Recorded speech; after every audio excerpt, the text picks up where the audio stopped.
Eu vou te dar um remédio contra a vaidade 2. É isso mesmo.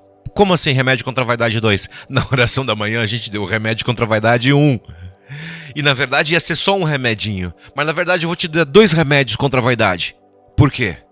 Porque essa palavra aqui, Eclesiastes 7, me arrebatou. Se você não viu o primeiro vídeo, vá lá, veja a oração da manhã. Você vai ser arrebatado com essa palavra. A gente está falando de Eclesiastes 7. Eu falei para todos lá na manhã como essa palavra me transformou quando eu estava saindo do hospital vendo meu pai inconsciente. Tá bom? E eu fui transformado com essa palavra. E ela modificou completamente a minha vida. Então a gente vai continuar, porque é uma palavra muito poderosa e ela tem 29 versículos. Então eu vou continuar aqui. Eu nem ia falar sobre essa palavra, ia falar sobre uma outra, mas eu fui arrebatado na parte da manhã e agora estamos aqui. Então nós terminamos no versículo 11, que fala assim: tão boa é a sabedoria como a herança, e dela tiram proveito os que veem o sol, porque a sabedoria serve de proteção. E foi aqui que nós paramos. A sabedoria serve de proteção. Veja lá então, e nós vamos continuar. De proteção, como também serve o dinheiro. Uau, o dinheiro serve de proteção. O nosso coração, presta atenção, o nosso coração não pode estar no dinheiro, porque senão ele endurece a alma. Mas o dinheiro, ele é o nosso escravo. Ele deve trabalhar pra gente. Você entende? Se existe alguma espécie de escravatura, é a gente em relação ao dinheiro, porque daí você não está enrijecido, o seu coração não está enrijecido. Você não está desejando dinheiro, mas o dinheiro ele serve para ter justamente isso aqui, que fala em Eclesiastes. Ok? Amém? Porque a sabedoria serve de proteção, como também serve o dinheiro. O quê? De proteção. Mas a vantagem da sabedoria... qual que é a vantagem da sabedoria? É que ela prolonga... o quê? A vida. A sabedoria, ela prolonga a vida ao seu possuidor. Então, você quer ser um possuidor da sabedoria? Se você for um possuidor da sabedoria, você vai prolongar a sua vida. Você vai ter a herança de Deus, porque a sabedoria é comparada com a herança de Deus. E você vai ter dinheiro que vai proteger você, as suas filhas, o seu... me confundi aqui, eu ia falar marido ou esposa. A sua esposa, o seu marido, os seus amigos, a sua casa. Olha só. Que linda essa palavra, né?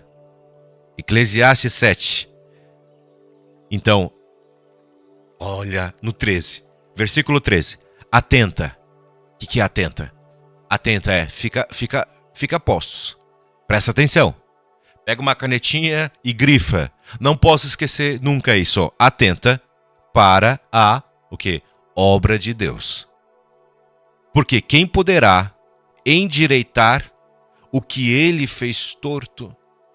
Então, quem poderá endireitar o que Deus fez torto? Como assim? Esse torto quer dizer, justamente, se Deus fez determinada coisa de um jeito, essa coisa deve ser respeitada.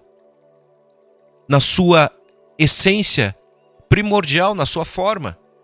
Então, se você pode julgar e criticar, não, mas isso está esquisito, isso está torto, isso está... Não, peraí, mas isso quem que foi que fez? É Deus? É o próprio Pai? Então aquilo que você está achando que é torto, caminhos tortuosos, não são caminhos tortuosos, é porque a gente não tem inteligência para perceber uma coisa muito grande. Uma inteligência muito grande. Não temos essa inteligência. Então, no dia da prosperidade,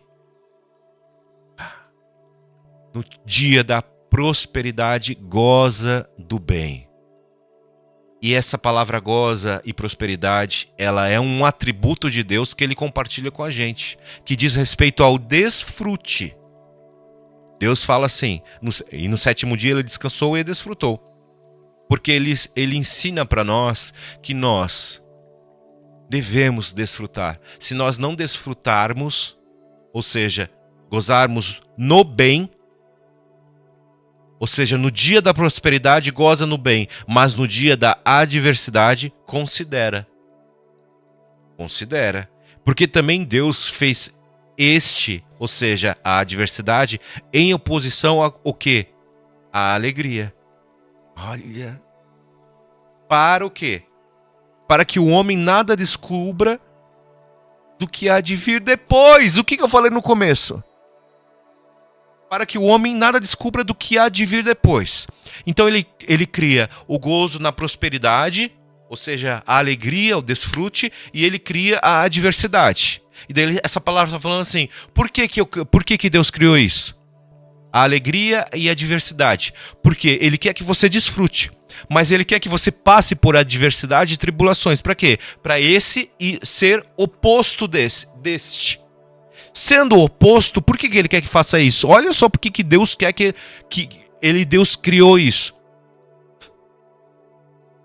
Porque ele não quer que o homem descubra nada o que há de vir no futuro. Porque se o homem descobrisse o que há de vir no futuro, como que a gente ia se posicionar? Então Deus não quer isso. Isso é uma ordem de Deus. Deus ele manda, eu não quero que você descubra nada do seu futuro. Então eu vou criar alegrias, eu vou criar gozo na prosperidade, eu vou criar a possibilidade de desfrute para você, ok? Mas eu vou criar tribulações e adversidades.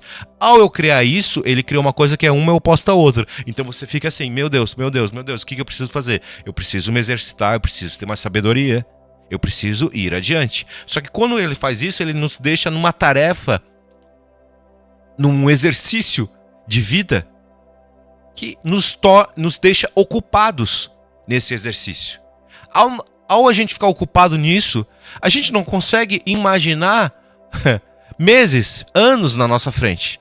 Não consegue imaginar. E é justamente isso que ele quer. Ele não quer que você fique preocupado com o que há de vir depois. Agora, por que ele não quer isso? Nós não sabemos. Isso é um atributo de Deus. Um atributo de Deus nós não sabemos. Nós não temos como saber. Por que Deus criou o universo? Por quê? Por que ele criou o universo dessas determinadas maneiras? Por quê? Não, só Deus pode responder. Qualquer homem pode falar qualquer coisa. Mas isso se chama especulação. Especulação metafísica. Não se chama a realidade em si. Para sabermos a realidade em si, precisa o próprio Deus se manifestar e falar, eu não quero que você saiba das coisas que vão vir a partir desse momento, por causa disso, disso e disso. Eu criei o gozo na prosperidade e criei a tribulação para justamente fazer com que você não perceba o que há de vir depois. Por que eu criei isso? Só Deus pode falar. Ou a palavra pode falar. Ok? Glória a Deus. Amém. Está arrebatado com essa palavra? Veja a oração da manhã, hein? Porque é a continuação. Então, ele continua assim, tudo isto eu vi nos dias da minha vaidade. Então, existem justos que perecem na sua justiça. E há ímpios que prolongam os seus dias na sua maldade. Então essa é uma advertência que ele fala assim, Você entendeu essa palavra? Existem justos que morrem na sua justiça. Ou seja, mesmo você sendo justo, você pode perecer. Ou seja, a lógica de Deus não é uma lógica que você possa pensar de causa e efeito. Por exemplo, se eu for justo, tudo de certo vai acontecer na minha vida. Não. Mesmo você sendo justo, o que essa palavra está falando aqui, você pode perecer na sua justiça. Você pode, por exemplo, assim, Você concorda comigo que você pode ter sido roubado por alguma situação. Daí você vai lá e processa a pessoa na justiça. Certo? Você sabe que você foi roubado, você não tem prova suficiente, ou até você tem prova suficiente. Você vai lá, processa a pessoa, e essa pessoa que roubou de você, ela ganha na justiça. Então esse é um exemplo de que acontece aqui no mundo. Acontece, e é isso que ele está falando. Mesmo você sendo justo, meu filho, você pode perecer na sua justiça. Mas eu quero que você continue. Eu quero que você continue. Não tem a frase em Mateus lá que Deus fala assim, dê um tapa na minha cara, vire o lado da sua cara para dar o tapa no outro lado da sua cara. Ofereça o outro lado da sua cara. Então, mesmo quando acontece uma injustiça com você, uma injustiça clara, óbvia, objetiva, você foi injustiçado, certo? Porque isso acontece o tempo todo. Mesmo quando acontece isso, você pode perecer. E você não vai conseguir provar e não vai ter justiça. Mas você vai ter a justiça de Deus. Porque Ele é aquele que está contabilizando. É o contador dos contadores. É o médico dos médicos. É o juiz dos juízes. Então, Ele está contabilizando. Por isso que ele fala assim, em Coríntios 2, meu filho, toda a tribulação que você estiver passando nesse momento, sofrimento e dor, está gerando em seu coração cada vez mais, abundantemente, um eterno peso de glória. Mas como que está gerando? Você está sabendo que você está gerando? O sofrimento que você está passando no dia a dia? Você está contabilizando isso? Como que você sabe que está gerando eterno peso de glória? Quem que sabe disso? O Deus Pai Todo-Poderoso, Ele está contabilizando. Então Ele está falando aqui, meu filho, você pode estar sendo injustiçado agora nesse momento. E você vai perecer, você pode até vir a perecer, ou seja, morrer, perder a causa. Mas Ele está falando, eu estou contabilizando. Eu estou contabilizando. Então se segure nessa palavra. Porque Deus, Ele está gerando cada vez mais no seu coração um eterno peso de glória. E Ele vai tirar toda a sua dor, todo o seu sofrimento. E nunca haverá mais dor, sofrimento. Ele vai secar as suas lágrimas. E Ele vai fazer coisas novas em sua vida. Você crê nisso? Hein? Amém? Glória a Deus.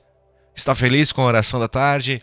Então, se você não viu a oração da manhã, que é a continuação dessa oração, veja a oração da tarde, que aqui é o remédio de Deus contra a vaidade, tá bom? E a vaidade aqui é importante salientar que é muito mais profunda que essa vaidade comumente promulgada aí. É uma vaidade que diz respeito ao espírito, ok?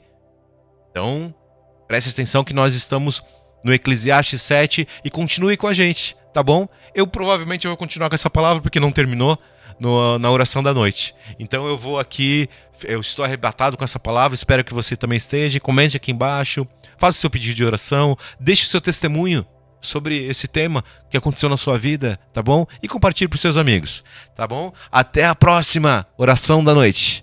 Em nome do Senhor Jesus Cristo, eu o abençoo. Glória a Deus. Amém.